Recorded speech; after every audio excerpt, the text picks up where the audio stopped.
Peuple congolais, nous avons tous appris l'envoi en République démocratique du Congo d'une force de réaction rapide de l'ONU composée de 3000 militaires sud-africains, malawiens et tanzaniens.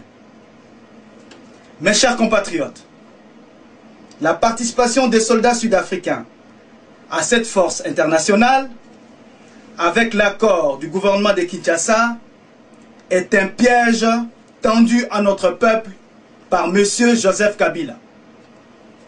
Car M. Joseph Kabila vient d'intégrer les rebelles du M23 dans l'armée congolaise, alors que la force internationale venait pour les désarmer.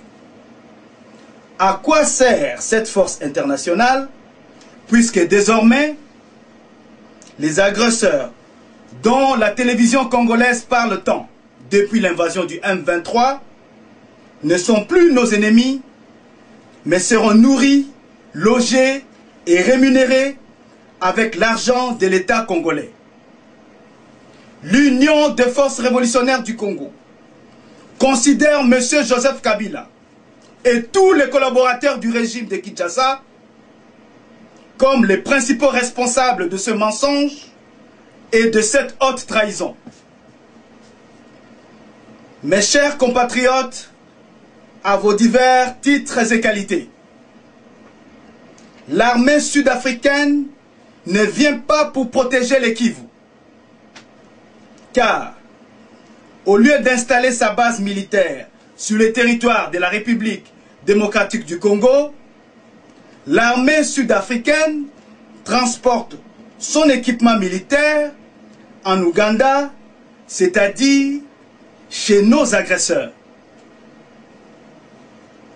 Force est donc de constater que la force internationale a cessé de considérer l'Ouganda et le Rwanda comme les agresseurs de la République démocratique du Congo, alors que le Conseil de sécurité avait décidé de l'envoi de la force internationale en RDC suite aux différents rapports des Nations Unies qui ont souligné l'implication du Rwanda et de l'Ouganda dans l'agression de notre pays. En outre, comme l'ont confirmé les sources locales fiables, plus de 4000 soldats ougandais et rwandais viennent de traverser la frontière congolaise et se sont mélangés avec les rebelles du M23 à Bunagana. L'objectif de Joseph Kabila est donc d'intégrer ces 4000 nouveaux soldats du Rwanda et de l'Ouganda dans l'armée congolaise en même temps que les rebelles du M23. Cette situation est grave pour notre sécurité, car en augmentant les militaires rwandais et ougandais dans les M23, M. Joseph Kabila se prépare à céder le Kivu à nos agresseurs. C'est la preuve que Joseph Kabila, en tant qu'artisan de l'occupation militaire, est le principal agresseur et ennemi du peuple congolais. Levons-nous tous aujourd'hui pour chasser par la force M. Joseph Kabila, car en intégrant nos agresseurs dans l'armée congolaise, Joseph Kabila a fini par faire des forces armées de la République démocratique du Congo des forces armées du Rwanda au Congo.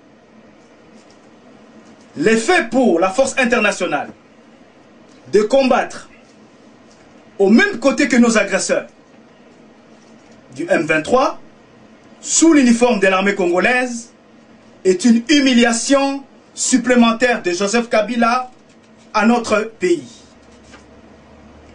L'Union des forces révolutionnaires du Congo attire l'attention de la communauté internationale sur la gravité de la situation qui prévaut actuellement en République démocratique du Congo. Car il est manifestement évident que la Force internationale de réaction rapide s'est transformée en une force de cession rapide du Kivu. Entre les mains des mêmes pays agresseurs avec la complicité de M. Joseph Kabila. En détournant ainsi la force internationale de son but originaire, Joseph Kabila a non seulement trahi le peuple congolais, mais aussi prouve par ce mensonge qu'il est l'artisan premier de l'occupation militaire et de la balkanisation de la République démocratique du Congo. La décision de Joseph Kabila de réintégrer les M23 dans l'armée congolaise, le lendemain même de celle qui révoque de l'armée congolaise 14 officiers pour appartenance au M23, prouve à souhait que M. Joseph Kabila commence à montrer des signes de trouble du personnage au sens théâtral du terme. Ignorant ainsi, en effet, la confusion qui ressort de ses propres décisions lorsqu'il accuse et sanctionne des officiers pour appartenance à l'ennemi, tout en intégrant collectivement les mêmes ennemis dans l'armée congolaise.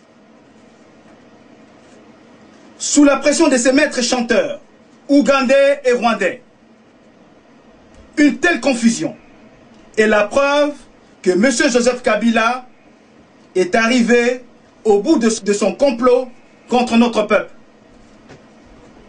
Soldats congolais des forces armées de la République démocratique du Congo, ne restez plus les instruments de l'occupation militaire de notre pays. L'avenir radieux pour notre pays n'est plus possible tant que M. Joseph Kabila restera aux commandes de la République. Car, comme le disait si bien Martin Luther King, celui qui ne fait rien contre le mal collabore avec lui. Le devoir de tout soldat aujourd'hui est de rejoindre l'Union des forces révolutionnaires du Congo pour qu'ensemble, nous relevions les défis militaires qui se posent à notre peuple, à savoir l'urgence nationale d'une victoire militaire de la résistance congolaise contre M. Joseph Kabila et ses complices. Vive la République démocratique du Congo libre et intègre. Vive l'Union des forces révolutionnaires du Congo.